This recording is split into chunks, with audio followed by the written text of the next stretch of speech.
Welcome, everyone, to the Superspeedway Kings back at Talladega. I am your host, Rick Souza, and I'm joined here in the booth by my co-host, Jeff Needy. Hey, how are you tonight, Rick? Doing great, doing great. I am excited about this is our fourth race of the season, and we're back at Talladega where it all began. I love this racetrack. It's big, it's wide, it's long.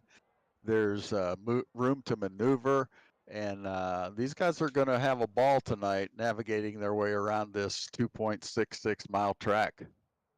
Completely agree. And if you're taking a peek at what we're showing now for both the weather and the track temp, it is a particularly cool night with nearly no wind, no precipitation shown, little overcast and cloudy.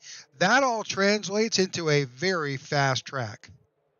It sure does. I'm looking forward to seeing these guys. We had some fast practice times. A couple of the guys that got in there, Robert Rock and Rick McKinney, both turned 49.9 laps on their in their practice runs. They were only 0.02 of a second apart, running a 9:01 and a 9:03. To get around over 2.5 miles and be within 2/1000ths of a second of each other, that's pretty amazing. It sure is. So tonight you'll have our race. This will be a 77 lap event. There's one qualifying lap. They've got two quick repairs and plenty of tires, so that probably won't be a big factor, although it's more of a factor with the trucks than it is with the Cup cars. All right, let's see if we can... no qualifying time's up yet. They ought to be, there's some cars on the track, so they ought to be posting some times here pretty soon. Oh, there's the first one. Now they're starting to populate. Dale Willoughby's in there with a 55.04. That's a good qualifying lap. Yeah, we're beginning to see the rest of them begin to populate. Again, it's a one-lap event, but for qualifying, but you've got to get around nearly the entire track just to get up to speed to cross that start-finish to begin the timing. So, yep, we're beginning to see some times muscle their way in. Now, that being said, while qualifying is important, we've seen drivers starting in the back of the pack come back up and be running up front. So it's really just, as we've talked about before, just staying out of trouble, and especially with this group, since they're really a fabulous bunch of racers, is to figure out your timing for getting in and out of the pits. Yeah, it's interesting. We'll talk more about drafting later in the race as we start to see that. But if you take a look at the provisional poll right now, Gary Jenkins with a 54.9, that is a full 5 seconds slower than the guys that were drafting and had those fast practice times. So drafting increases the speed immensely around this track. Well, and that's what we've talked about before in the past, especially at these super speedways. One is a very lonely number. You have got to have one. You've got to have a one draft partner. More importantly, ideally, you should have at least two to get around here. It's a lot. You're a lot quicker as a trio than you are as a single. Yeah, absolutely. So but these guys are turning good qualifying lap times, and all staying. I mean, there's just barely a half a second between the fastest and the slowest at this point. Well, we've got a pretty big field here. We'll get the final numbers as we go to grid in a bit. We've got just a few minutes left of qualifying.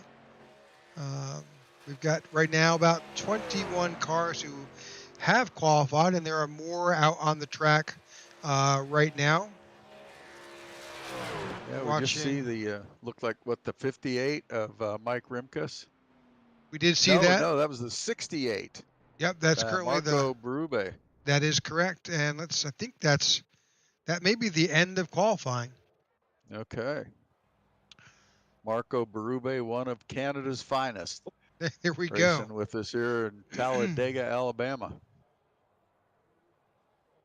The trucks are starting to grid up now.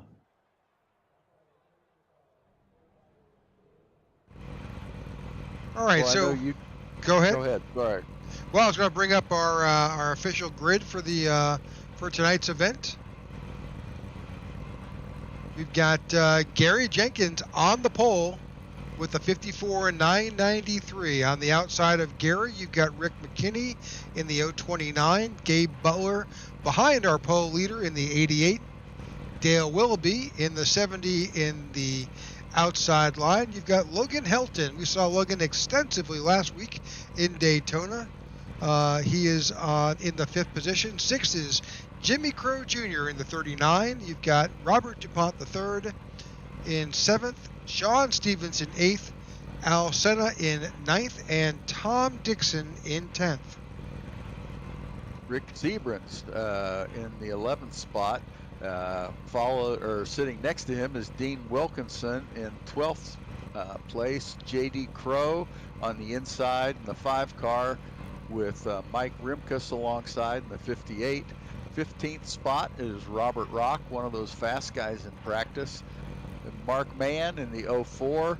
17th spot is Eric Laurie in the 71. 18th, David Overstreet.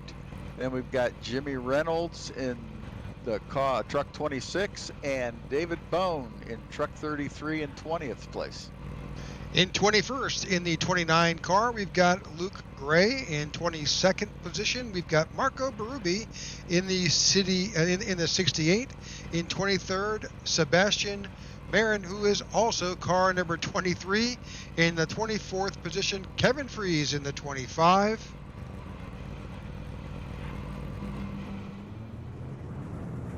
In 26, we've got, 25th is Zachary Grover in the 02. 26th, Zachary Workman in the 19. 27th, James Mayer in the 95. 28th is Brian Rainville in the 60. 29th, James Peterson in the 128. And 30th is Eric Fielder in the 111. Yep, you got Richard Sanchez in 31st spot in the 510 truck alongside Todd Seibels in the 45. The last row is made up of Randy Miner in the 101 and Matt Swope in the 82. And it was interesting while you were reading some of those names, Rick, it looked like somebody spun out as they were getting ready to take off on the grid. Yeah, I think I was just as confused. So, yeah, and we may have some issues with a few of these drivers. I'm not sure if Matt Swope made the race. He's not showing currently on my location right now, so we'll just have to play it by ear and just see what's going on with Matt. Yeah, that's the only thing about iRacing is sometimes you're limited by your internet access. And I know we've had guys in the past. I remember Sebastian Marin missed one race early in the season because a hurricane came through his community in Puerto Rico where he lives, and he lost internet and lost power and wasn't able to be there. And that happens to guys occasionally, where they'll miss a race just simply because of the internet outage. Well, and that happens to us as broadcasters. We're also victims of the same, the same situation. So the pace car is dropping off. Got some interest. Yeah. This is somebody following him there, trying to decide where he fits in. Well, we're about to go green here at Talladega.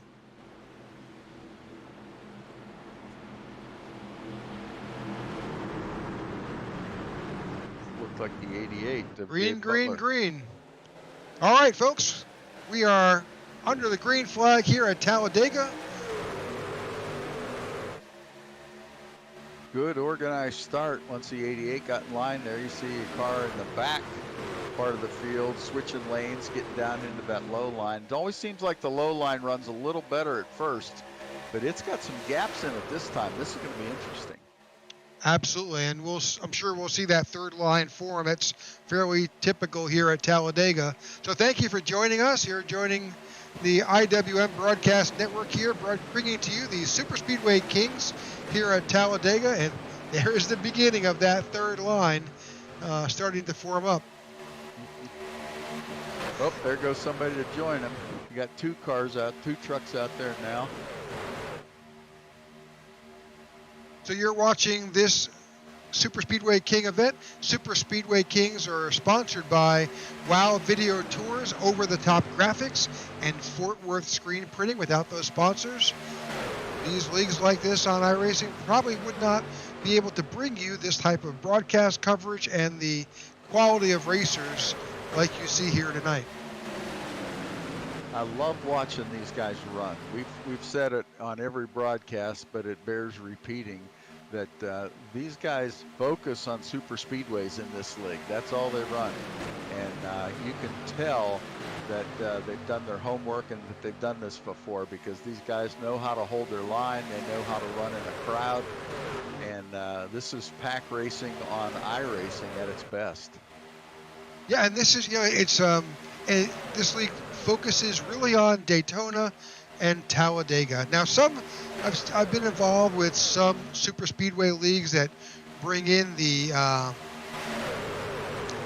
iRacing Speedway, which is not a real track. It's something that iRacing made up as part of their history with, I guess it was NASCAR Heat or some earlier software that it was racing software that they started out prior to bringing iRacing to the masses. But this league is purist. They stick with something that really exists, and Daytona and Talladega certainly are the super speedway tracks of NASCAR. Well, 2 laps in the books, soon to be 3 as they come towards that start-finish line right now. They'll finish up lap 3 and start on lap 4, and the looks like the 90 is in the lead right at the moment. Jenkins is up there doing a great job getting up to the front of the pack, and boy, that third line has really formed up well now, and those guys are all running somebody down to the inside. That's actually the 90. Basically, I think he just said, okay, you know what? It's been fun. I'll go back and I'll find another spot. And I led my lap.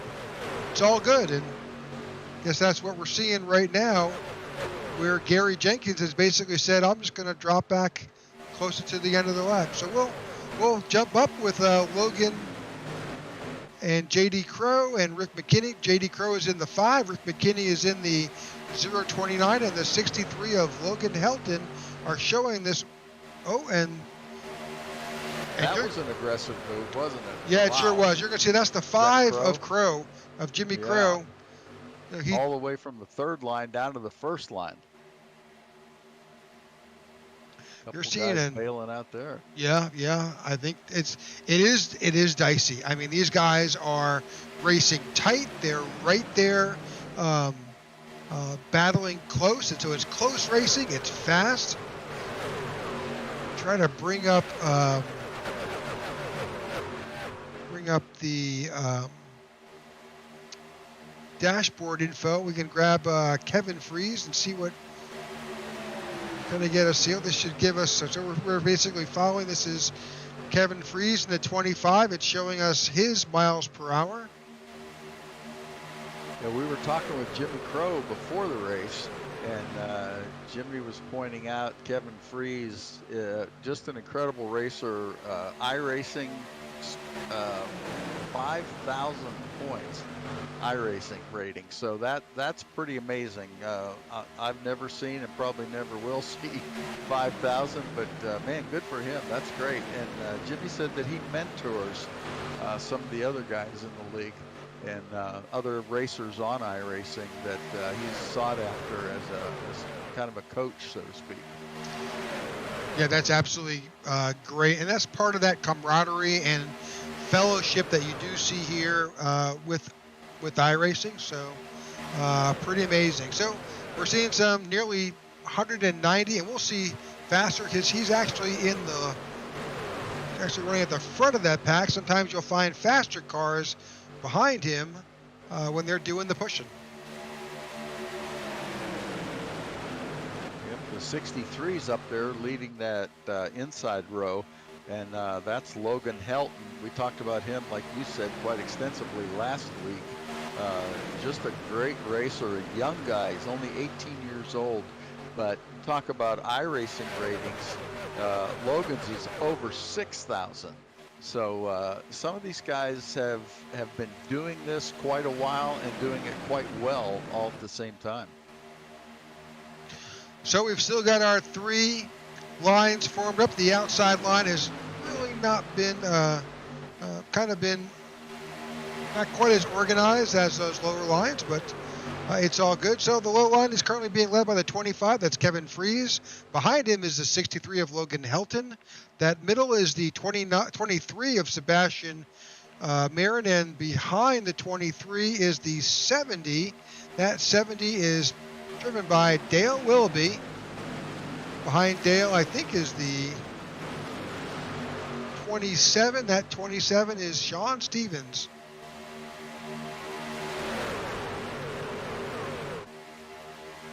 It's funny how the inside line is always the longest line, and I'm not sure what that is, but a lot of times it's the fastest way around, but other times I think especially for the guys in the back, there's a sense of security there.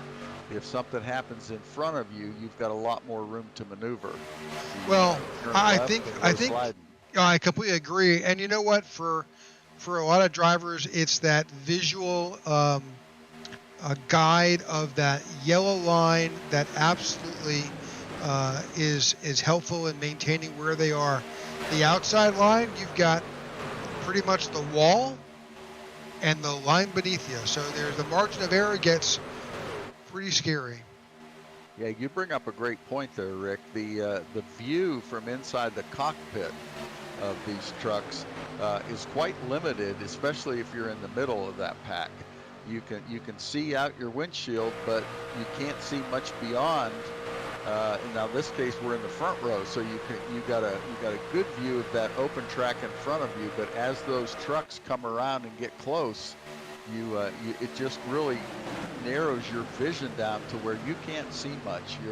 You're driving with your windshield, but you're also driving with your mirrors and having to listen to your spotter. And you can imagine in a case like this, if you're in that middle row, you've always got somebody inside and outside. Yeah, again, very little margin for error. We can ride along with Logan Helton. Let's do that and take a look at that. Logan's position. Logan's right up there pushing Kevin Fries. Yeah, all of a sudden, you can't see much, can you?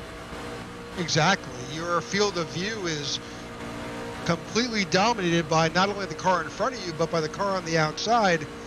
And you can see he's making just minute adjustments with that steering wheel to get himself up close.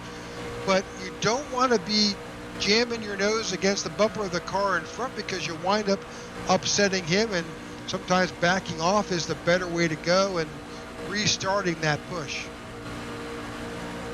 Yeah, for sure. And the interesting thing is, I think for somebody that's never raced before, your vision tends to concentrate on the tailgate of that truck in front of you. But the minute you do that and lose awareness of where you are on the track, all of a sudden you're not turning in time to make that next corner. And then you start pushing up the racetrack, and if you're on that bottom row pushing up, you're hitting the guy in the middle who's hitting the guy on the outside, and then all heck is going to break loose, and you're going to have a big, what they would call the big one at Talladega. Yeah, spatial awareness is key here. Just trying to figure out just where you are in relation to the others. And then, of course, this is virtual, so there's always that. And you'll hear us reference, we do see an incident on the track, whether that was some type of racing incident that iRacing has kind of mathematically solved.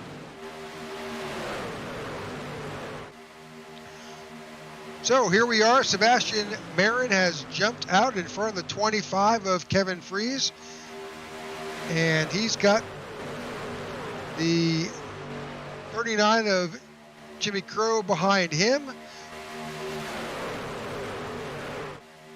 Yeah, One of the interesting things about Sebastian Marin, he's running in P12 in the season standings right now.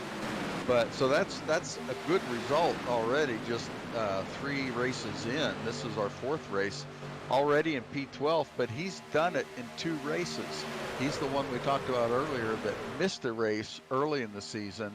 So running in P12 with only 2 races under your belt is a pretty darn good start.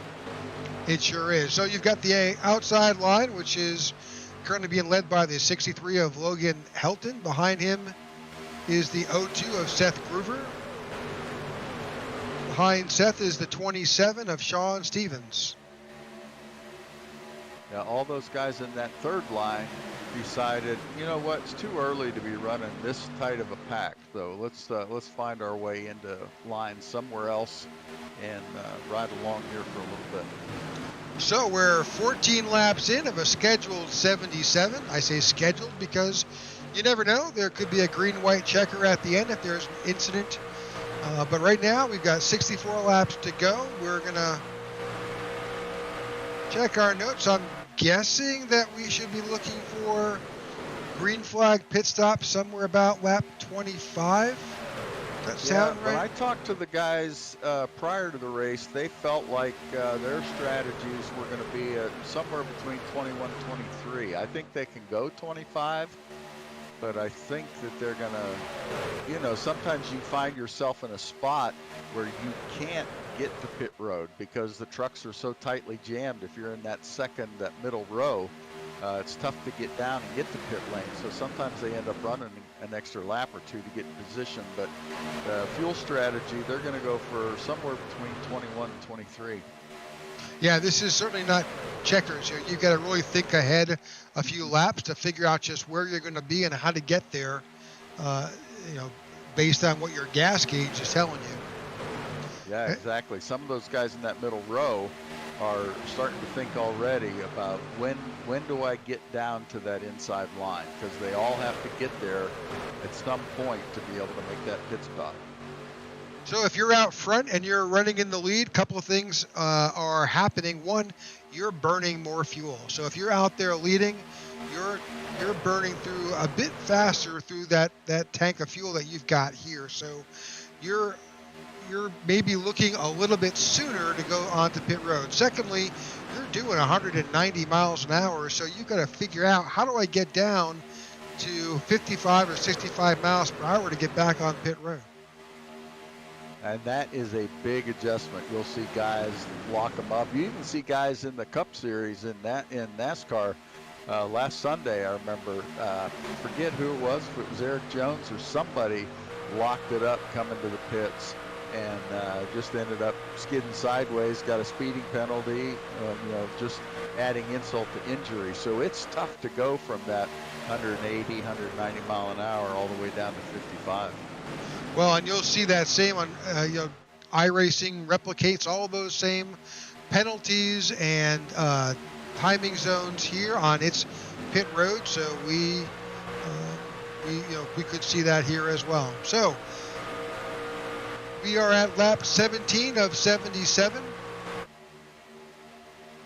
These guys did use a little bit of fuel on that pace lap, so we could begin to see these guys coming down in the next 4 to 5 laps.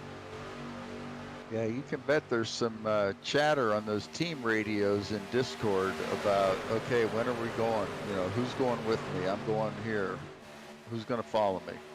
Like you were talking earlier, Rick, they don't want to end up hitting pit road all by themselves, because that's a sure way to go to the back of the field. Uh-oh. Is there a car in the wall? Does he hung? Looks like he kept it going. More wrecking. Oh, no, there we go. Yep. So it looks like there was an incident on lap 18. We have not gone yellow as of yet. I know Luke Gray and Jimmy Reynolds were involved. They may have kept it going, and we are not going to go yellow. Wow, that's amazing. So Luke Gray jumped into the pits, and so did Jimmy Reynolds. So looks like they're going to get they're going to have to wait for their car to be virtually towed back to We do have a number of takers on pit road.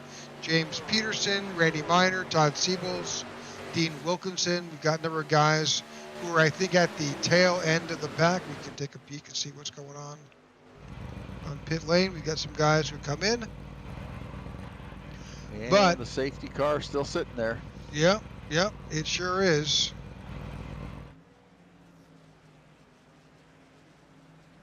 All right, we've got a few guys who have taken an opportunity to make any necessary repairs they've got, get their tanks filled up, and they're heading back out. We'll join our lead pack, led by Sebastian Marin, followed by Kevin Fries. You've got Logan Helton on the outside with the 63. Looks like he's got a new drafting. Well, that's okay. That's still Seth Groover on the outside. Yep. So that lead pack has begun to catch up to a few of the cars that just came off pit road.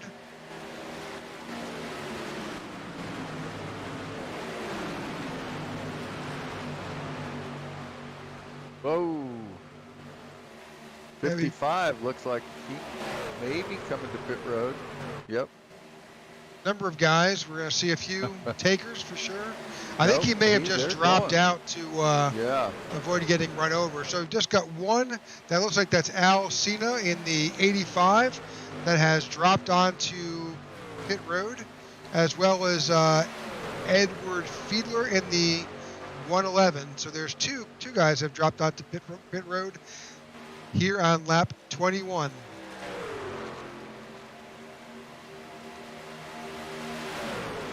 That's the 26 that's coming off pit road. Oh, there comes somebody else to join him in that black truck. It's hard for me to read the numbers sometimes.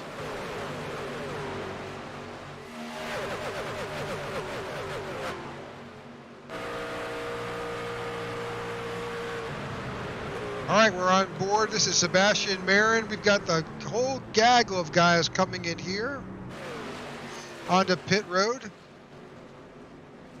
Sebastian Marin, Logan Helton, Kevin Fries, pretty much the bulk of the pack have now come down onto pit road for a green flag pit stop. This is Sebastian Marin nearly missed his pit stall there, had to cut in at the last minute. But he's inside the box, all legal.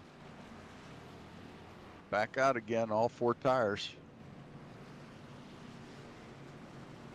So we're watching Logan Helton. I think he may have taken only right side tires. A little loose coming off. Under acceleration there.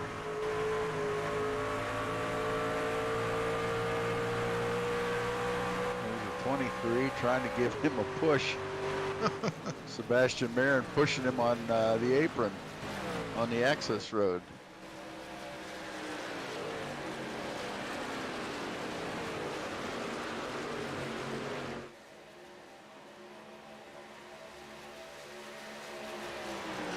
All right, our first round of green flag pit stops here on lap 22 of 77, and now we're waiting for that field to form back up.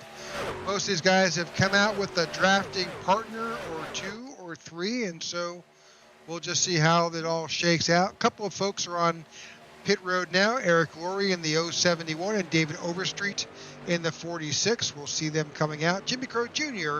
in the 39 is also on pit road.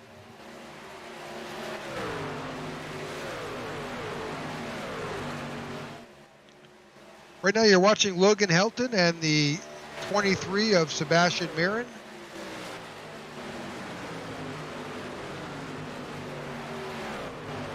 They are currently leading this race.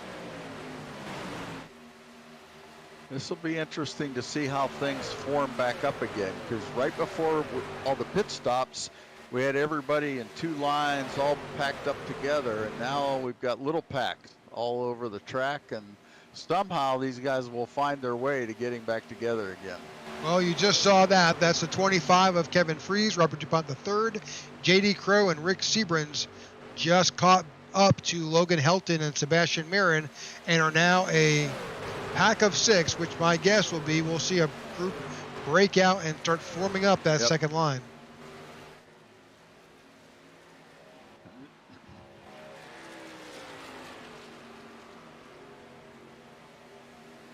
Looks like they've got about 8 cars running together now.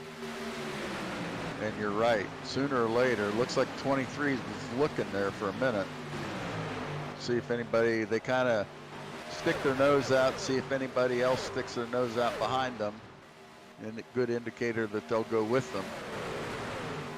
So you get about half the field running up there towards the front, and then another group a little further back.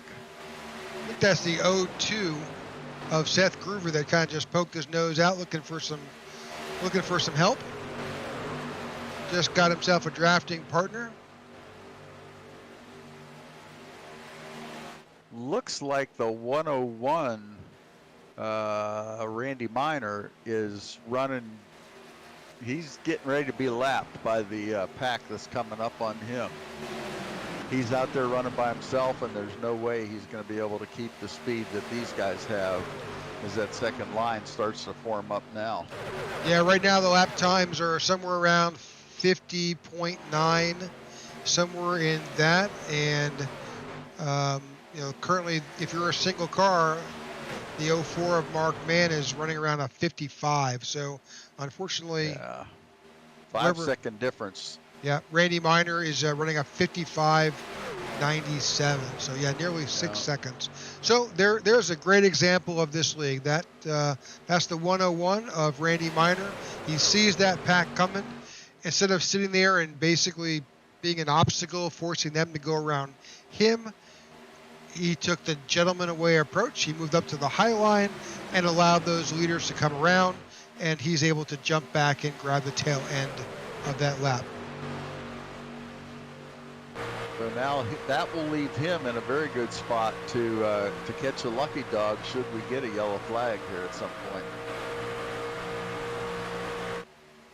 All right, so we have right now Logan Helton is currently leading that inside line, followed by the 23 of Sebastian Marin. The outside line that formed up maybe a lap or so ago is currently led by Seth Groover. Seth has the 60 of Brian Rainville behind him, pushing, and the 27 of Sean Stevens on that outside line. That inside line is the 63 of Logan Helton, the 23 of Sebastian Marin, the 25 of Kevin Fries, and the 07 of Robert DuPont III. Looks like the 04 car, I think that is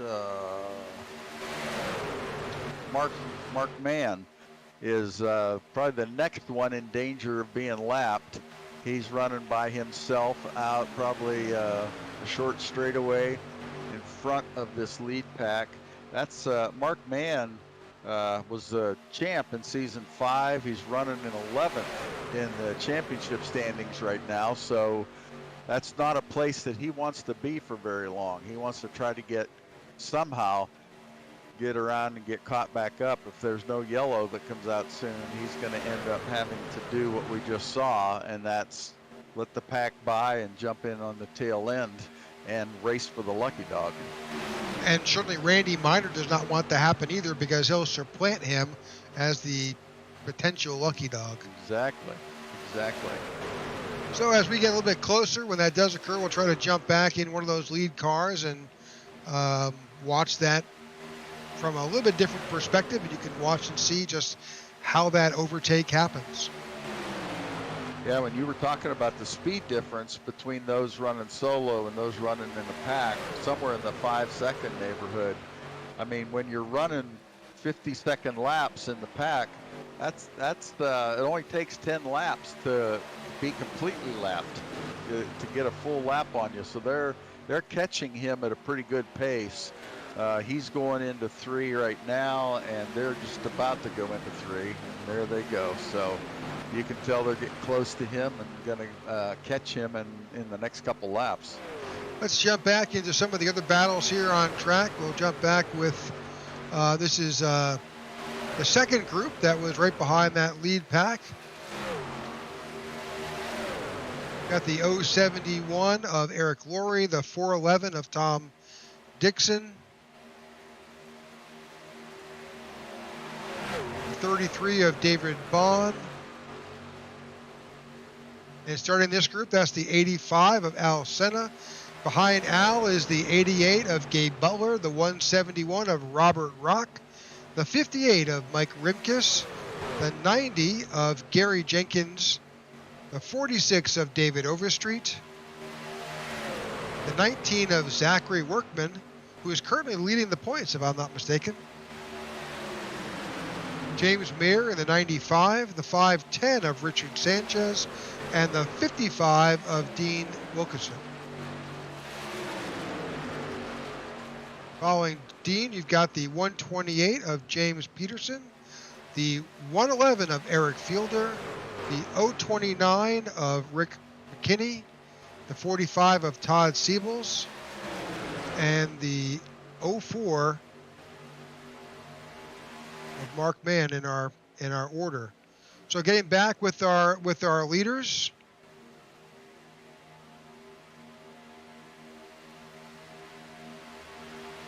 I think we may have missed that. Wrong.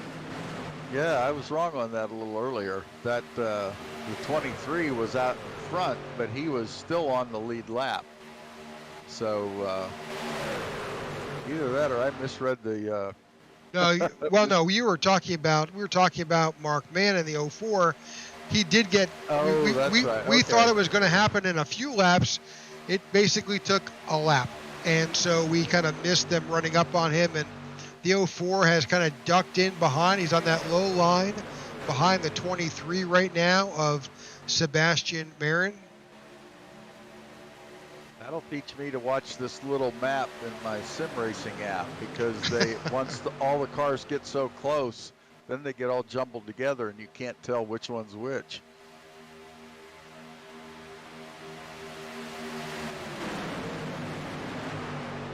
All right, we are on lap 32 of the Superspeedway Kings here at Talladega. This is our fourth race of the season. We want to make sure that we mention our sponsors, the WOW Video Tours, Over the Top Graphics, and Fort Worth Screen Printing. Our sponsors make this all happen. We're glad that you could join us. You're watching on the IWM Broadcast Network. You can see us on one of our streams, whether that happens to be Facebook, YouTube, Twitter, Twitch.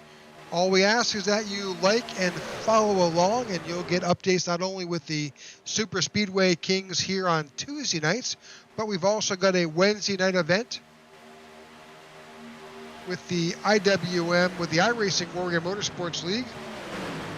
That's a Cup Series that is at your favorite tracks all across like that. Just jumping back into the race. You got a chance to see that, Jeff. That was Logan Helton, who actually dropped his two wheels off the racing surface, touching the apron, and he saved it. That was a great save. I did get to see that. And Logan, I mean, that's for those of you watching at home that don't get in the car a lot or don't race super speedways. If you hook your tires below that yellow line, it really upsets the car. So it's that was a remarkable save on his part. Great job, Logan. So Logan has now moved his way out of that lower line. There's no chance of getting on that apron in the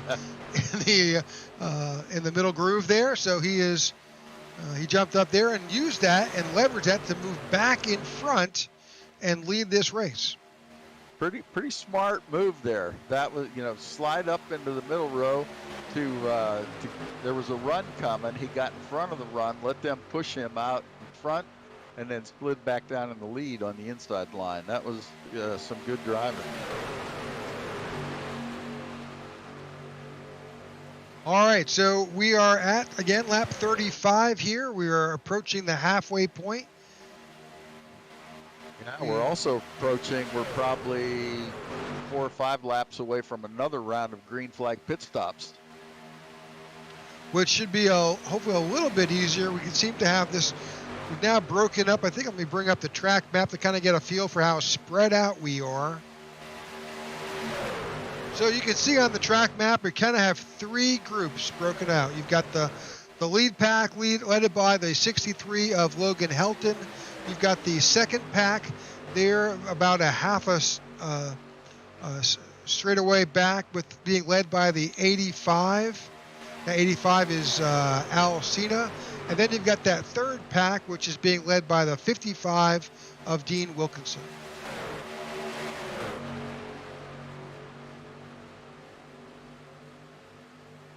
So that's a single groove there. And really, frankly, that's the best way to get around if you're trying to catch back up to the leaders. And that is stay in line, push, and go as fast as you can. Yeah, this looks like guys getting ready, getting in position to do two things. One, try to catch up to the main line by all running together. And number two, be in a good position when their turn to pit road comes up. That's they're all set down there in that lower line. And all they got to do is let that first truck go, and you'll be surprised how many will follow. Taking a quick look at that third pack that's about to cross through the tri-oval. We'll jump back up with our leaders. There's been a little bit of shuffling up here at the front of the pack, so we'll jump back up front. A lot of maneuvering up in the front spots there.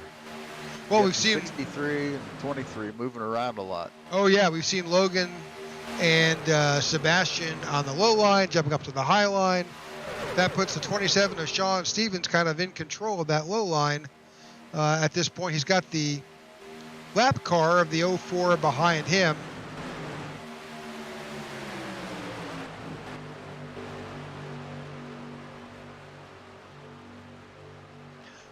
There's a lot to say with that. Oh, and again, a little bit of contact there.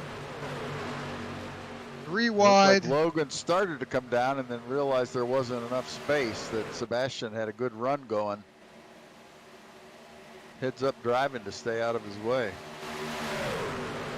Well, we're back to 3 wide right now. That may change in a half a lap. These guys are aggressively figuring out their strategies, and frankly, for that matter, working with different drafting partners. Yes. 63 of Logan Helton just left, was at the 25, kind of left him hanging in the wind. Kevin Freeze all on his own. He's now he's picked up a couple drafting partners, and they ought to be able to work their way back up to the front again. Yep, that's the 02 of Seth Groover and the 60 of Brian Rainville, who are on that outside line, although Brian's a couple cars back behind the 02, but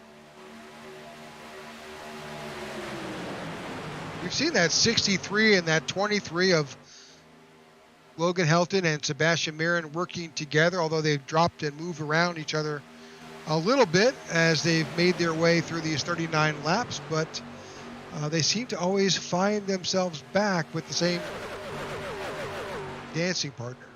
Yeah, I bet those guys are both very comfortable racing with each other. They both have an iRacing rating of over 6,000. So there's a lot of trust there, I'm assuming.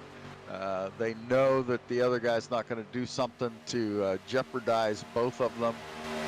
They're each racing for themselves, but they know that you've got to have a dance partner to make it to the end.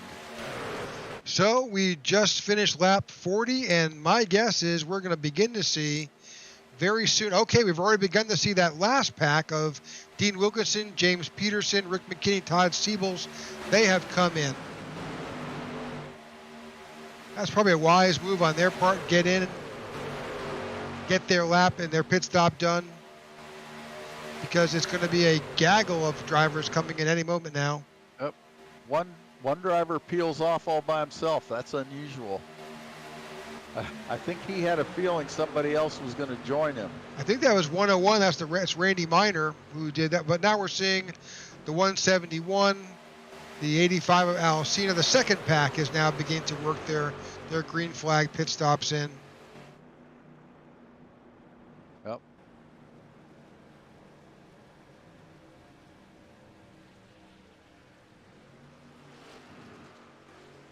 So that the 171 of Robert Rock looks like he took fuel and left side tires. So that's not surprising. So we're seeing other cars come in and are headed out now.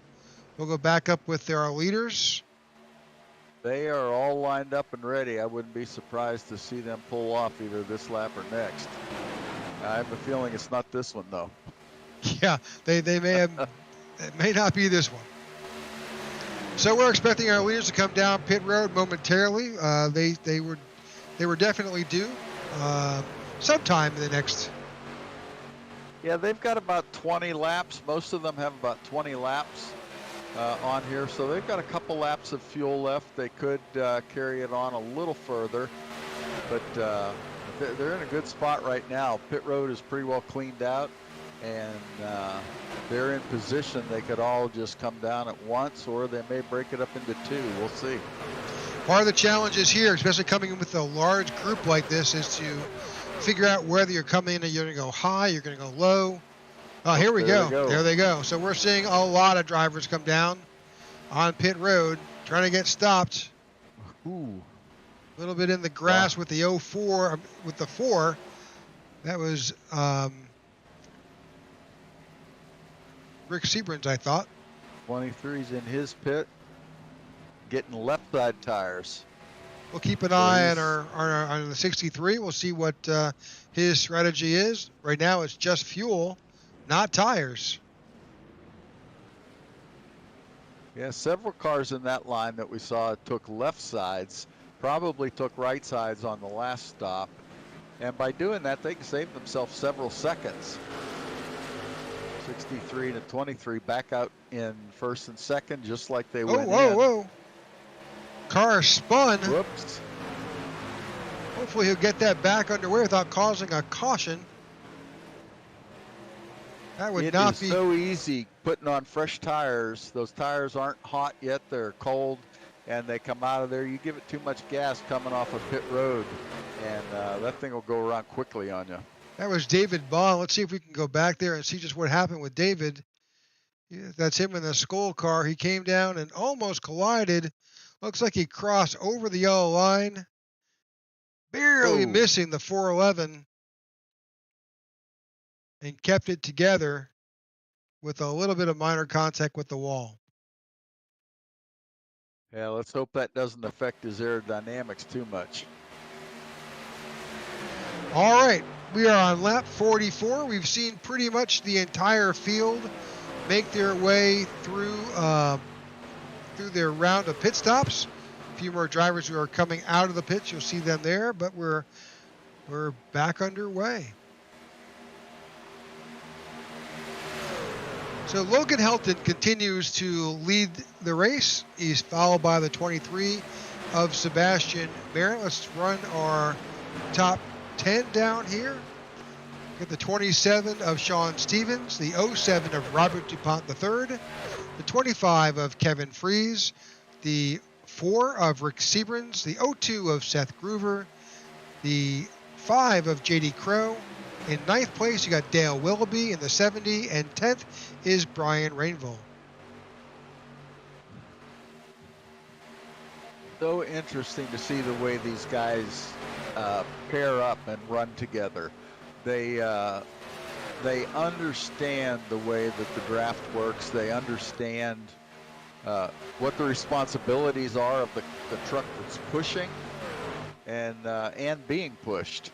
So it's just, for me, it's a real treat every week to be able to see the way these guys super speedway race. That's one that I've always had some issues with, and learning and getting better, but really get a chance to learn from these guys by watching them race. We can jump back to this is your lead pack. Let's jump back to the second pack back here. That's led by the 85 of Al Cena.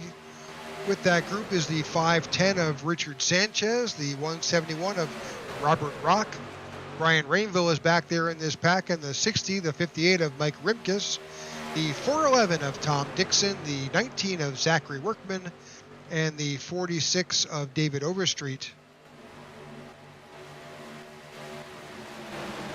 One of the things that I noticed as you were going through that lineup there, the 60 truck of Brian Rainville, you saw him some really sharp moves left to right.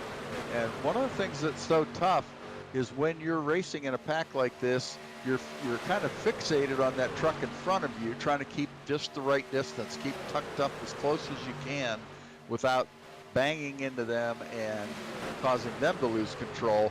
But then as that truck moves side to side, you tend to try to stay with it, and sometimes you can get carried away and get a little too far side to side.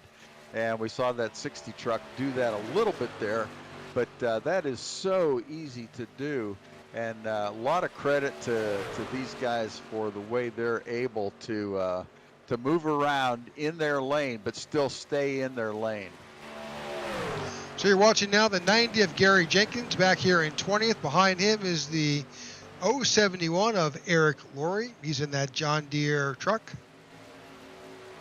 But they are just a twosome making their way around. But they're smart enough to just tuck in one behind the other and just run that way till they can try to run down those guys in front of them. If they start racing each other, even though they're racing for position, they don't want to race each other right at the moment. They want to be able to stay in line, get some speed build up, and then hopefully catch up with that pack in front of them. We can jump back behind them. It's the group of Dean Wilkinson. We've got Todd Siebels and David Bond, who you just saw with that little incident on pit road. They're riding right now quickly in with the 55 of Dean Wilkinson. That was interesting. While you were talking about them, they were talking to each other on the radio. And it was hard to make out what they were saying, but I imagine they were talking a little bit about the incident that you referenced. They weren't talking about our broadcast, featuring them in the broadcast? Yeah, maybe that was it. Maybe they wanted to know if we needed pictures or headshots of them to show everybody what they looked like. We were watching the 45 of Todd Siebels. He is from Cary, North Carolina, not far from our broadcast headquarters. We'll jump back behind the 45 and try to pick up Rich McKinney. So that's the 029, also running with the 128 of James Peterson and the 04 of Mark Mann. Oh, that was a sharp move from the inside line up to the center line. Yeah, in fact, I misspoke. That's actually the 26 of Jimmy Reynolds. Mark Mann he's leading the other pack, and they are too wide. Mark is actually just getting his lap back, so he's actually at the lead pack right now with Logan Helton. So while Mark is, and this is interesting, this is part of racing, so Mark was lapped by the pack. He was a single car on the track. He joined the lead pack and is currently right there at the front. So in the event of a caution, he will get his lap back and he will start back at the end of the longest line. Just amazing. We've seen that 63 truck of Logan Helton up there a lot tonight. He's been in the lead a lot, been bouncing around in and out of the lead, and just doing a great job. I mean, what a great driver. He gets to race in some of the bigger races here on iRacing, and just doing a great job at such a young age. So you're watching our lead pack. This is our top 10 right now. Leading, we are at lap 51 of 77 here at Talladega. Again, you are watching the Super Speedway Kings here. This is a weekly Super Speedway league. You'll see them here at Talladega and again at Daytona. They run 2 at Talladega, 1 at Daytona, 2 at Talladega, 1 at Daytona. That's their league, and it's just a blast to watch. This is our 4th race to broadcast with them. We've watched a few practice sessions and some recruitment races, and the caliber of drivers that they get, and you're seeing it. The quality of the craft is just amazing. So, you see that 23 and 63 truck changing positions. They'll, one of them will lead for a while and the other will be a pusher, and then the next time you see them again, then they may have switched positions. And someone might say, well, don't you want to be in the lead all the time? And not necessarily. If you've got somebody that that you can push, you can save a little bit of fuel by staying in their draft, staying in their slipstream, and not having to run full throttle the entire time. So I see these guys changing positions, and I just wonder if they just kind of instinctively do that, just to save a little bit of fuel and allow the other guy, their drafting partner, to save a little bit as well. Definitely something good if we do catch these guys later in the interviews. If they happen to be top three, we'll certainly ask them specifically about what was their strategy where they were swapping these positions out. So we are at, with 25 laps to go, we're about to approach that magic number, probably with 20 laps to go, where they will just need to come in, top back off, or fill the tank with fuel, and they'll have enough to finish this race. Some good strategy decisions coming up. The one that you just mentioned about fuel, how much fuel do I need to take? You don't want to spend time filling your tank unless you need that much. So how much fuel do I take? And then do I take any tires? Do I take 2? Do I just take right side? Do I take all 4? I talked to a couple drivers during the practice session prior to the race, and was surprised. A couple of them said, I can make it on my original set of tires. I can do that. I don't necessarily plan on it, but if I had to, I could. So tire wear here, not a big issue. You see a lot of guys just changing 2. They'll change the right sides on the first time in, then left sides on the second. So be interesting to see what happens here on the third stop. Well, and that's exactly it. You have to go in for fuel. Fueling that truck is going to take 12 seconds, approximately. Yeah. So that is enough time to change one side of tires. And so, just like you indicated, let's go right, left, right, because right side is the most wear you're going to get here. So. Yeah, absolutely. Have a nice fresh set of rights on for those last 15, 20 laps, and you're in good shape. So we have run pretty much caution-free here at Talladega. I don't want to jinx them. That's the broadcaster's curse. But we have run pretty much clean. We haven't had a caution at this point. We have got 23 laps to go of our scheduled 77 laps here. Again, you're watching the Superspeedway Kings at Talladega. That's brought to you by their sponsors of WOW Video Tours, Over-the-Top Graphics, and Fort Worth Screen Printing. I want to thank you. We enjoy bringing this to you. In the booth, I've got Jeff Needy and myself, Rick Susan. We're with the IWM Broadcast Network. We certainly appreciate you liking and following us so we can keep you up to date on races that we're doing weekly. And also, we do have special events that will come out. So right now, Jeff, I show Brian Rainville is currently in the pits.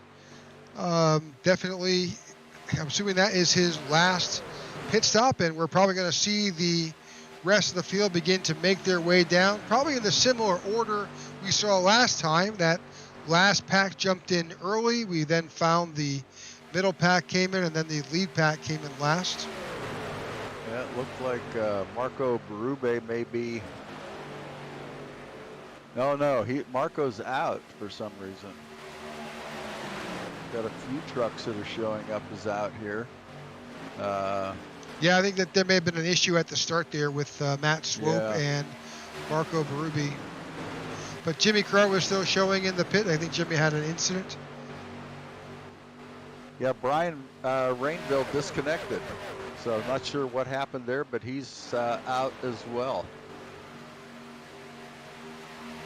Well, you never know. Again, we're all at the mercy of the internet, and so that's how we all connect to iRacing and within this community. So, a little bit of rain, a little bit of a storm, and things can change, and it has nothing to do with what kind of driver you are. So 20 laps here to go, and we are getting close.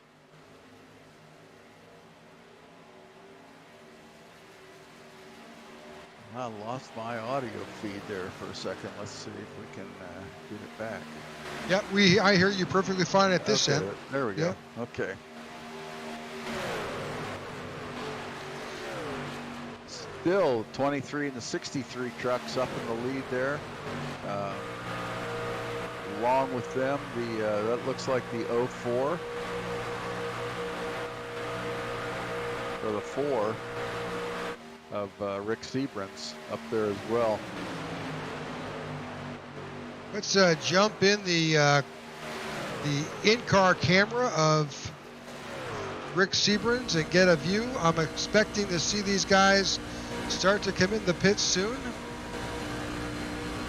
They're currently on the backstretch now. On that low line, Rick pokes his nose out, looks and see just what's happening up ahead, because there are some lap cars that they're going to run up on. That 04 of Mark Mann has moved out of the way,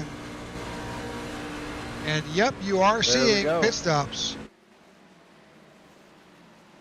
Look at all these trucks trying to slow down, get into single or double file. Boy. Great job. That was phenomenal. That was amazing.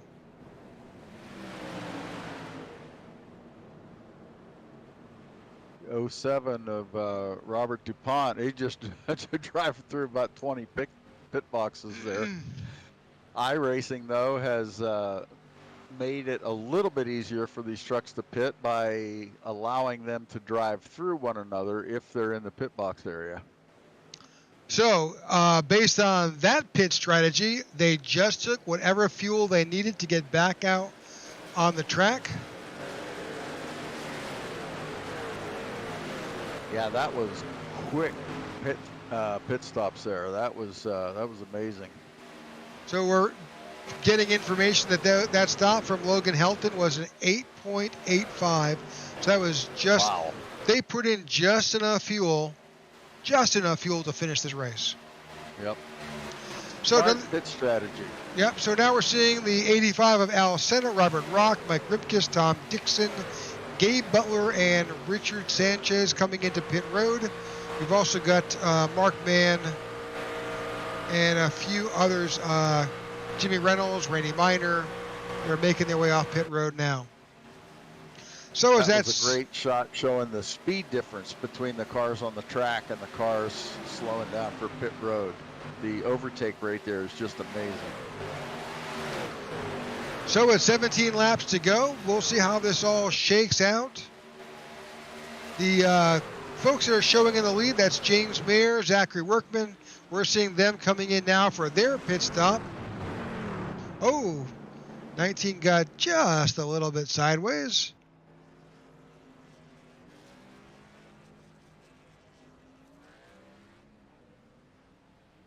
So the last ones that we have not seen come in yet is Gary Jenkins in the 90, the 071 of Eric Laurie, and David Bond. I expect to see them. They're due.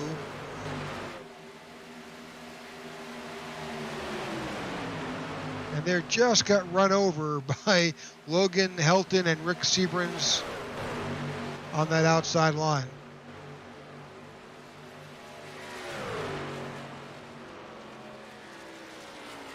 Yeah. There goes Sebastian Marin leading it. Look at that third line move. Wow. Yep. That is just incredible that those guys can get that much of a run. Oh, the 90. Oh, you just saw that live. The 90 just caught the rear bumper of the... That was the 4 of Rick Sebrans. That did not bring out the caution. Let's just try to see if we can kind of bring that back. Oh, boy. Oh, yeah. We'll follow Rick as he gets that car straightened back out. Couple 360s through the apron in the grass. Yeah. Good save. Keeps it going. Boy, he doesn't hesitate either. Kept it running and right back out there. He thought about it, but was smart enough not to come up on that racing surface. That was a smart move to stay on the apron there. Had a lot of trucks bearing down on him. All right, I'm sure there'll be some discussion between those drivers. That's the 90 of Gary Jenkins. Yeah, Gary Jenkins was on the radio right after that, apologizing. He said, "Man, that was all on me. That was my bad."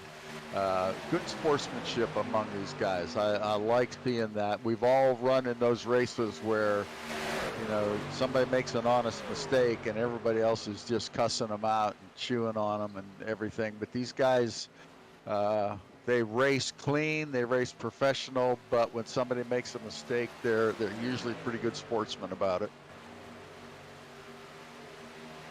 All right. Outside run got a good run there, the outside line. It sure did. So 14 laps here to go at Talladega with the Superspeedway Kings, and they sure are royalty here. We've got some fabulous racers. Those top three are Sebastian Marin, the 23, the 25 of Kevin Freese, and the 63 of Logan Helton.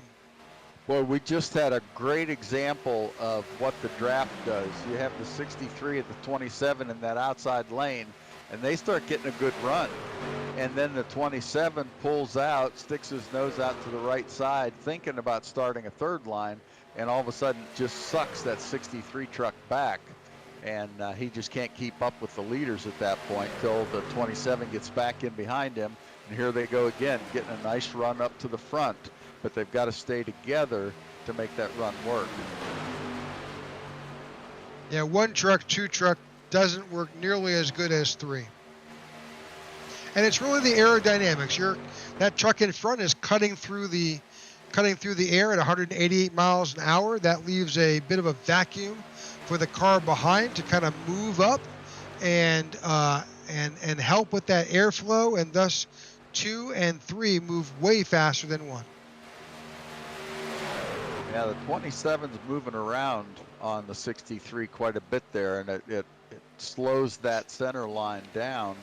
And I don't know if he's doing that, if he's got a temperature issue that he's trying to get some air into the grill, or if he's just trying to be able to sneak out and see what's going on up in front of that 63 truck.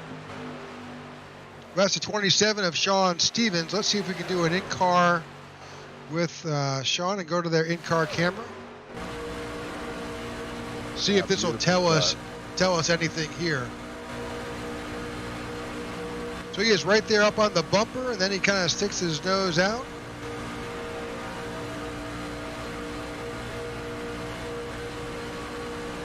Of course, you don't really want to bump much on that tri-oval or through the turns here at these super speedways, not in the trucks particularly. No, that'll send that guy in front of you wrong direction. A little bit of side drafting, I think, by that Yep. The 70 of Dale Willoughby. That bit of side drafting does affect your speed if you come up, and it kind of jumbles up your air as you're driving. The aerodynamics definitely affects. So what you just saw there is the 63 just dropped behind that lead pack.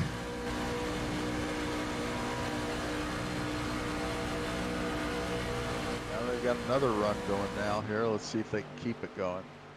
Well, and that group is about to run up. A couple cars that have moved up. Another example of how the Super Speedway Kings run. That I think that's the 55 of Dean Wilkinson. I could be wrong. No, that's the 45 and the 55. That's the 45 of Todd Siebels and the 55 of Dean Wilkinson. They moved around. They didn't hold up the leaders as they came through. Still have 23 trucks on the lead lap, which is pretty good. That's an indicator that this race has been caution-free. And we've had a couple minor incidents, but iRacing chose to not throw the yellow flag and let these guys just keep racing. Well, and that's a testament to the guys themselves. They didn't stop on the track. There wasn't, at this point, there hasn't been a big incident, but we're all kind of holding our breath. This is Talladega. We do expect something big to happen, but we're watching. Talladega with 9 laps to go, and this is where it always gets interesting because there's been a lot of give and take, and right now guys are a little more interested in the take than the give. You just imagine that Logan Helton in that 63 truck is trying to get up there and get bumper to bumper with the 23 and get his drafting partner back, but there he's getting a little bit of a run there, but he just can't seem to get quite enough of a push. That third car there is just hanging back enough that they can't get enough speed to get in front of that little 3-car pack that the 23's leading. Well, I think that's the third car. It's Robert DuPont, the third. I think he was looking for a little bit of help from that 45, although that's Todd Siebels. They did lap them, but those guys did duck in behind. And that's certainly what that outside line needs. It needs four trucks, nose to tail, to do anything to try and push their way back up to the front to challenge the 23, who's got a heck of a push going on with Kevin Freese.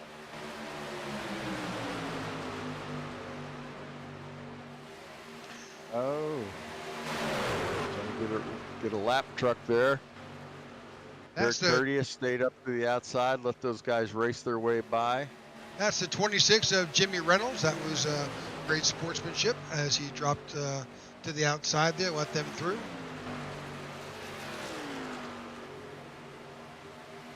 Well, the 63's up there now, neck and neck with the 23. Logan's trying to make his way around Sebastian Marin, and now drops back again a little bit. So with 7 laps to go, about to be 6 laps to go, we've got a pretty much a caution-free event here at Talladega with the Superspeedway Kings. We're so thankful that you're able to join us if you're watching live. We ask you to try to like and follow on that stream so you can be updated on other broadcasts here with the IWM Broadcast Network. We certainly appreciate you, and we appreciate you joining us.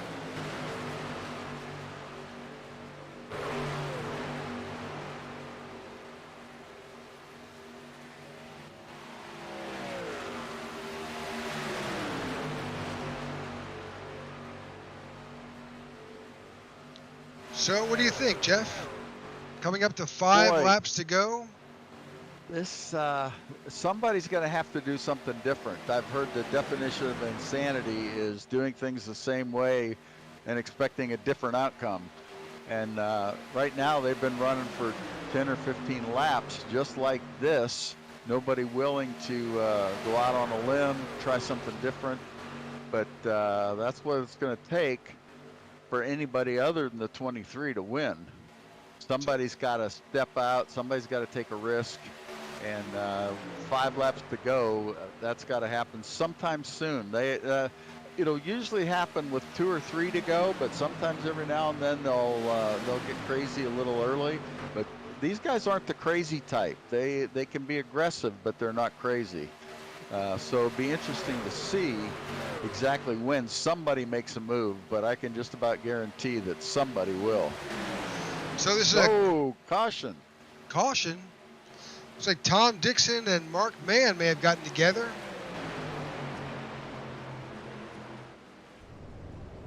Those guys were talking just a little bit ago about there's a few cars involved. That's at least I know. That's the 411 that got damage. Okay. That's Tom Dixon.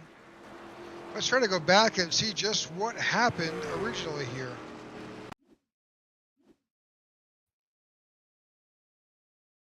Oh, there it is. We'll just back it up. Oh, that number of cars car on were the outside involved. Comes down.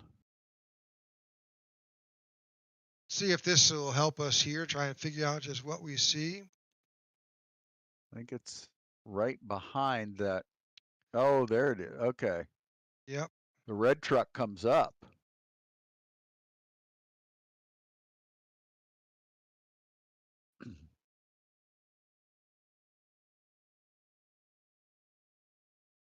Fortunately, that causes that damage in the O2.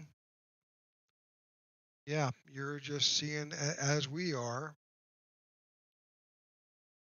Oh yeah, 411 got T-boned there by I think that was the 5. So a big incident here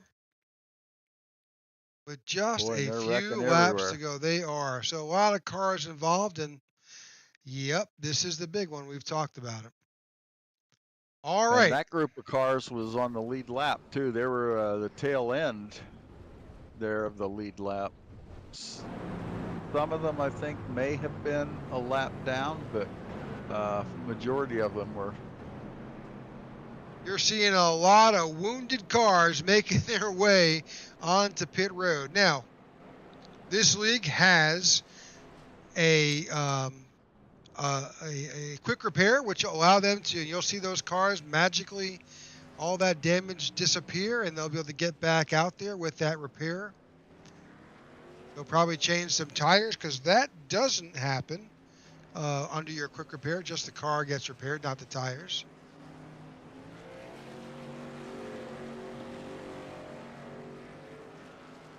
All right, so where are we? So let's bring up our tower and see where we're at. We've got the 23 of Sebastian Marin. He will be our control car. We will have a green-white checker. We will have a green-white checker here. And if you haven't seen that before, it's pretty much when the green flag flies, they make it back around. The white flag will come out with that clean lap. And the next one across the start-finish wins the race.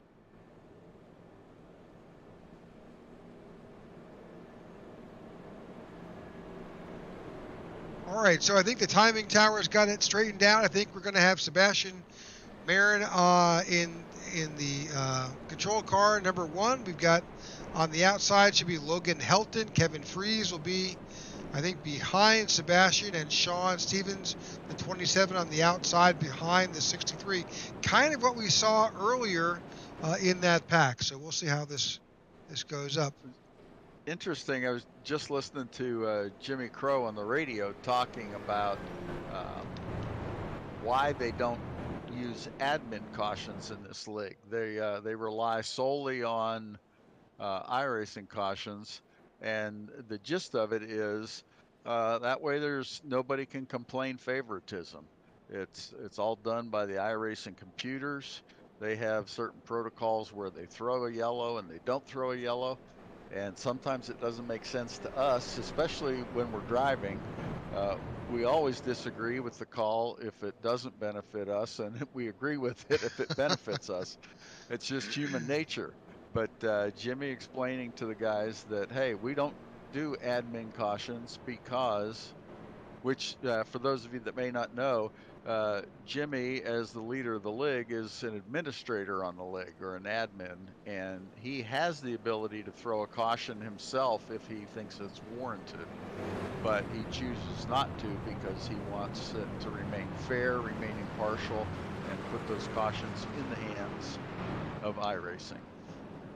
So the lights are off on the pace car, and that can mean only one thing. We're going to be going right back to green flag racing and our first green-white checker.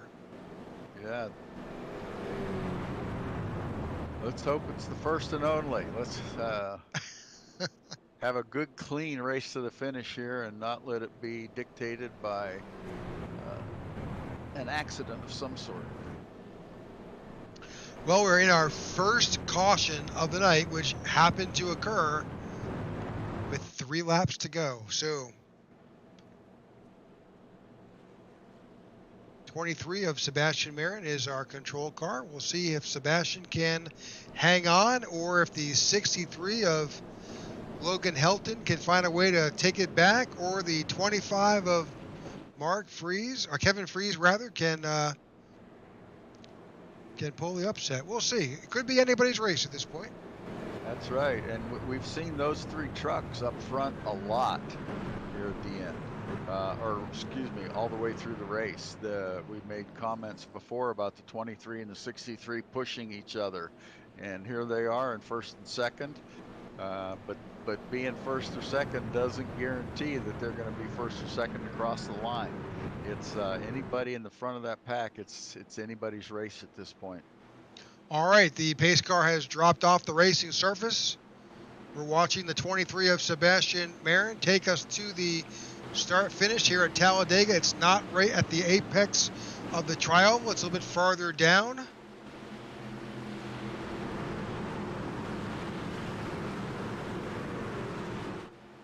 There we go.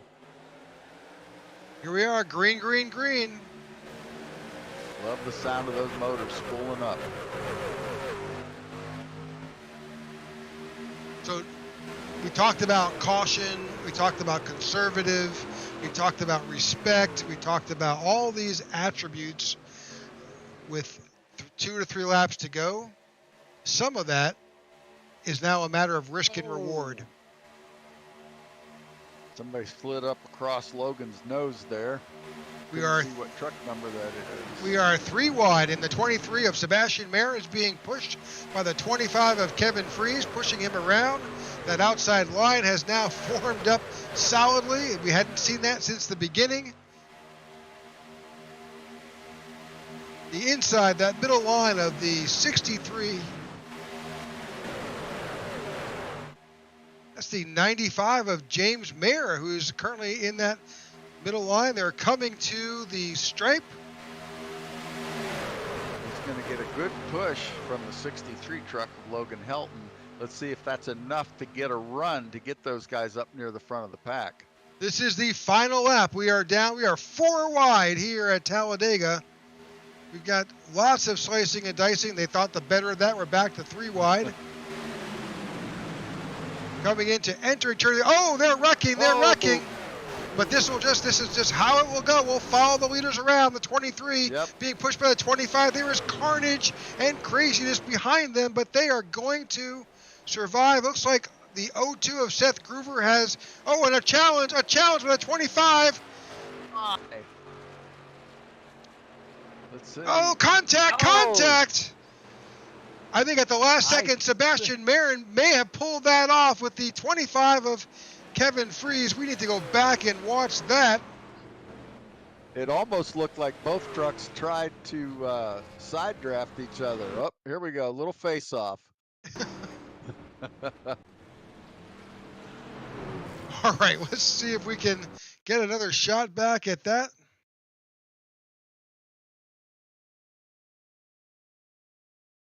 Let's wind that tape back.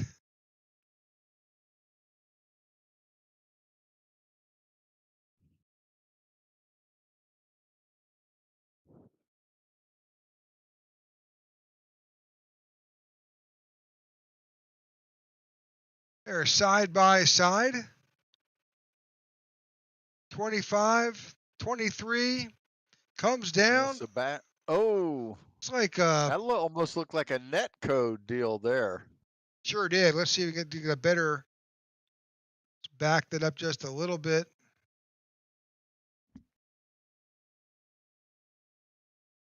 See that 25 truck starting to inch up? No, he's inching us. Yeah. Inching his way up, and all of a sudden net code and turns him sideways. Well, they're definitely fighting for the win. So heck of a win by Sebastian Marin. That Kevin Fries. There was carnage behind them. Looks like Sean Stevens may have finished in 3rd. All right.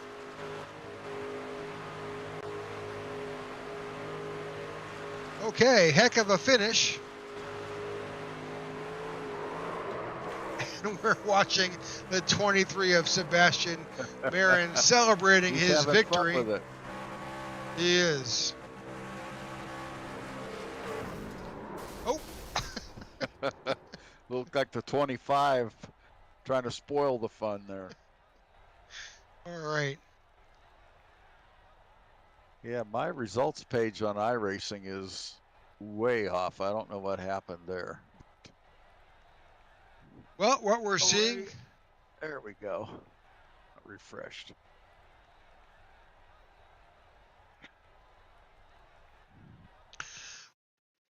Yep, Sebastian Marin in the 23 truck's your winner.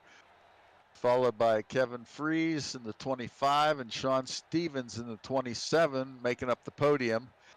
After that, in fourth is Rick Seabrans, then David Overstreet, Seth Groover in the 02, Mike Rimkus in the 58. Eighth spot is Dean Wilkinson, followed by David Bone, and in 10th spot, Al Cena. In 11th, you've got Richard Sanchez. In 12th, Zachary Workman. In 13th, J.D. Crow. 14th, it's going to be Gabe Butler. 15th, Eric Laurie.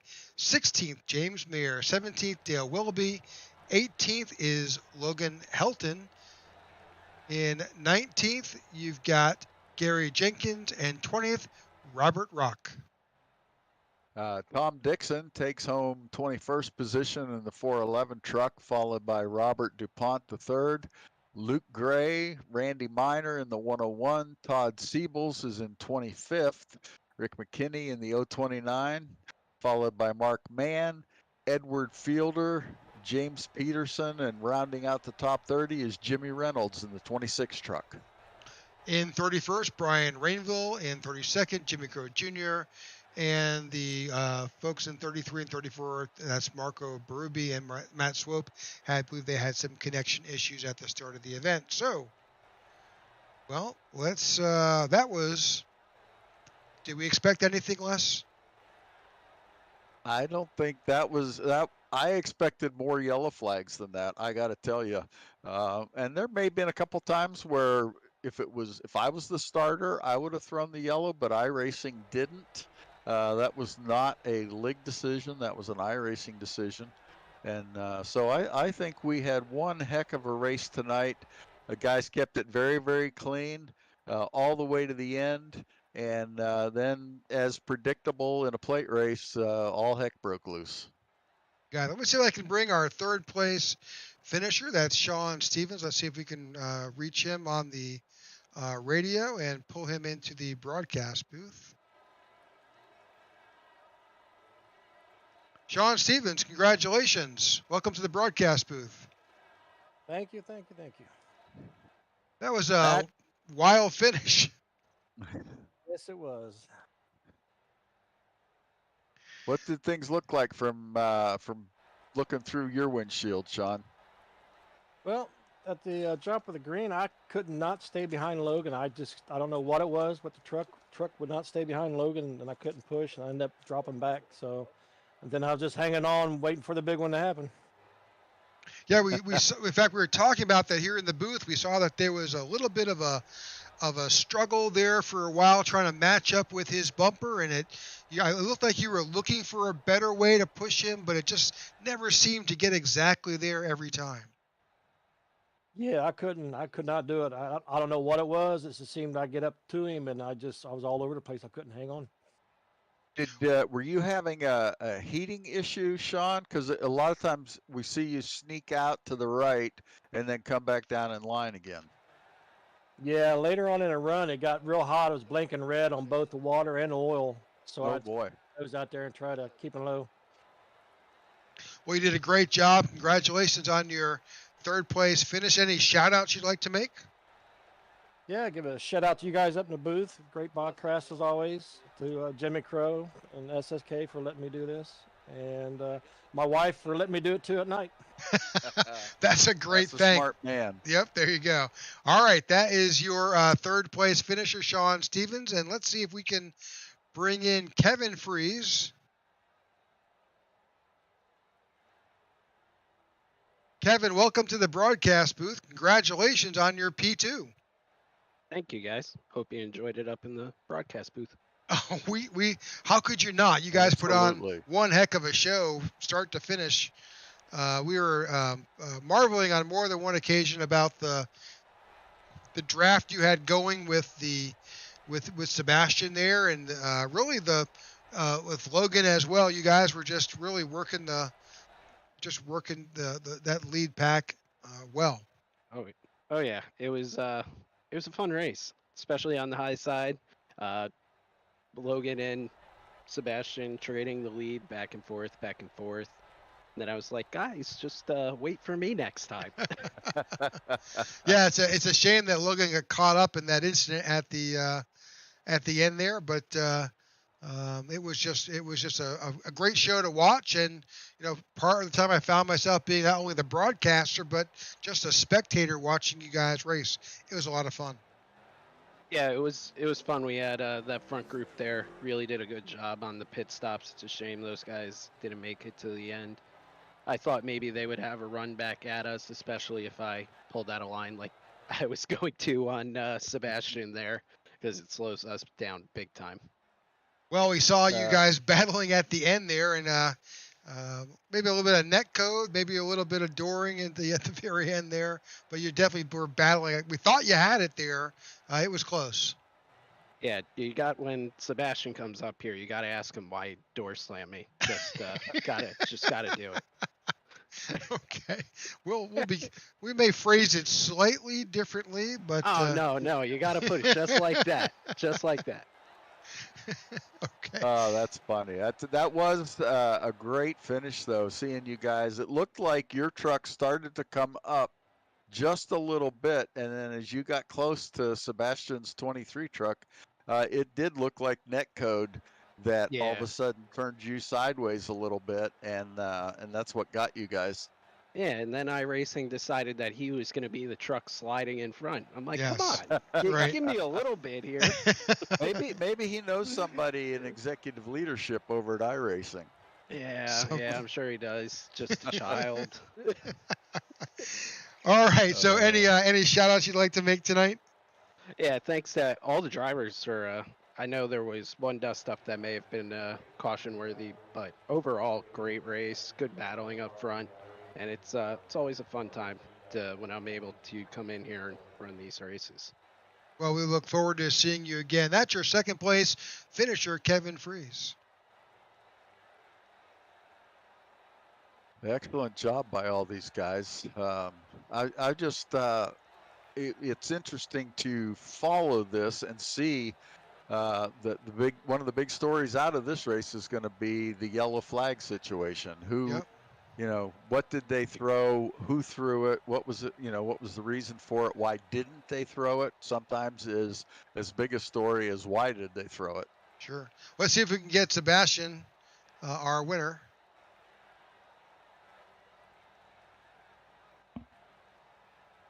Sebastian, welcome to the broadcast booth. Congratulations on your win.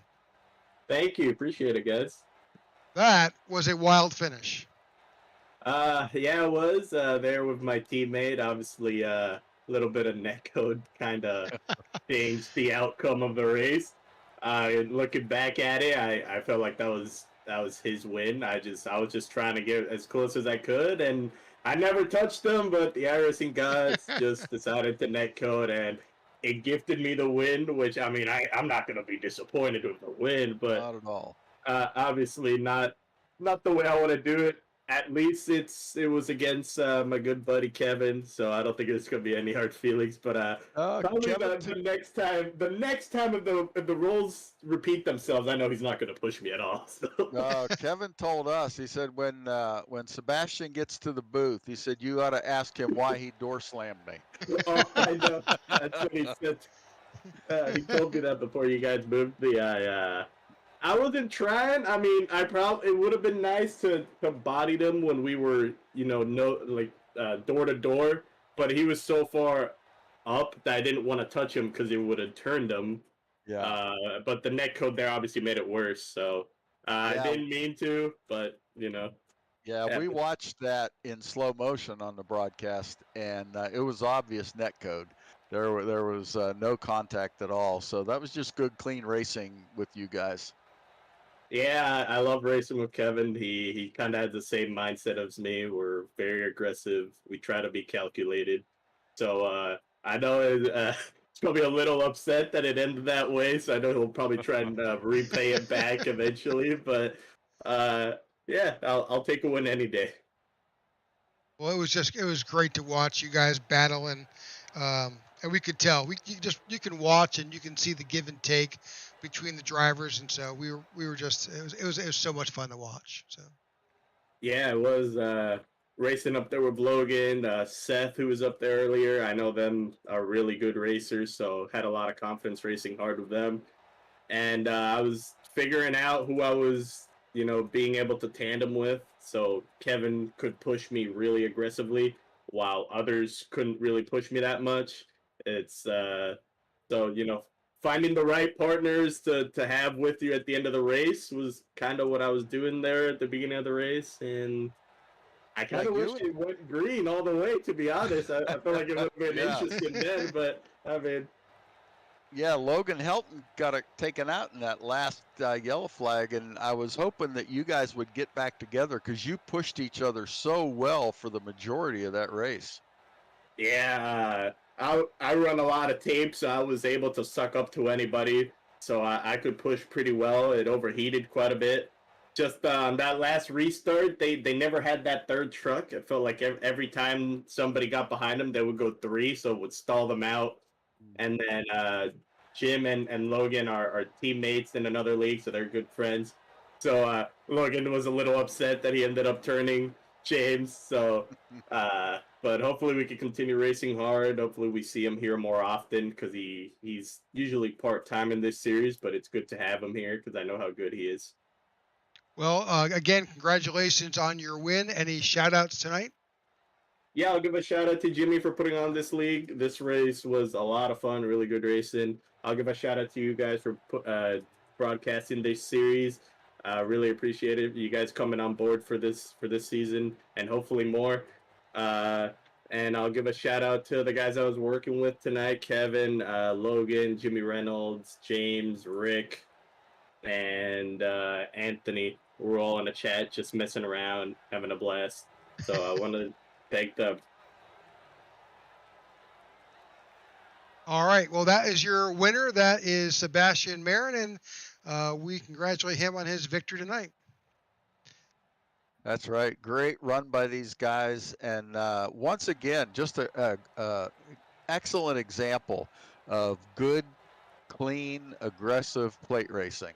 These guys, the Super Speedway Kings, do a great job running these big tracks. And it's always a treat for us to be able to broadcast these races and just to be able to watch the way these guys drive, the way they're aggressive but courteous at the same time. They don't make very many mistakes, and it's just a real treat to be able to watch. Well, Jeff, we've been joined in the broadcast booth by Jimmy Crow, and Jimmy runs this league. And Jimmy, that was one heck of a race tonight. Yes, much cleaner. I hate that we had that dust up. It wasn't a caution, and I hate them guys had bad luck. But other than that, pretty good race. We still can't quite get a clean last lap, but other than that, we're getting better. Jimmy, I think you're in good company there because from what I've seen in the real life NASCAR, they have trouble getting that last clean lap as well on these tracks. Oh yeah, we're shooting for that realism. Well, Jimmy, what's the plan for next week? We're back here at Talladega. Yeah, we'll be back here at Talladega, and lost you there. And then we got Daytona in 2 weeks. All right. Well, we are looking forward to getting back here and being able to watch you guys go again. And hopefully it's a repeat of the great racing we saw tonight. I hope so too, and appreciate y'all's doing such a great job. All the sponsors, and just glad to be on y'all's network. Y'all are doing an amazing job. Thank you so much. We enjoy it. It's I was talking to Jeff earlier that this we're sitting here broadcasting, but really we are really enjoying being spectators watching the show your league puts on. So it's a shout out to you guys for being able to do what you do. Oh yeah, and we appreciate y'all doing such a good job in the booth for us. All right. Well, thank you, Jimmy. All right. Well, Jeff, I guess that any closing parting words tonight? Any thoughts? Boy, just again, excuse me, it's a real treat for me to be able to not just broadcast these races, but to learn from these guys, because super speedways are something that I struggle with in my iRacing, and to be able to watch these guys and learn from them and see where that line is between aggressive and overly aggressive. They do such a great job of taking it right up to that line, but not very often crossing it. And so it's a real treat to be able to not only broadcast, but to be a spectator and to love watching these races. I completely agree. So that wraps up our evening tonight here at Talladega with the Super Speedway Kings. You can find us next week at the same bat time, same bat channel. We'll bring you another round of Super Speedway Kings again here at Talladega. We thank you for tuning in on whichever stream you're watching us on. We ask that you like and follow and stay up to date on your favorite drivers here with the Super Speedway Kings. All right, Jeff. Thanks for joining me in the booth, and have a great night. Okay, you too, Rick. Thanks so much. All right. Good night, folks.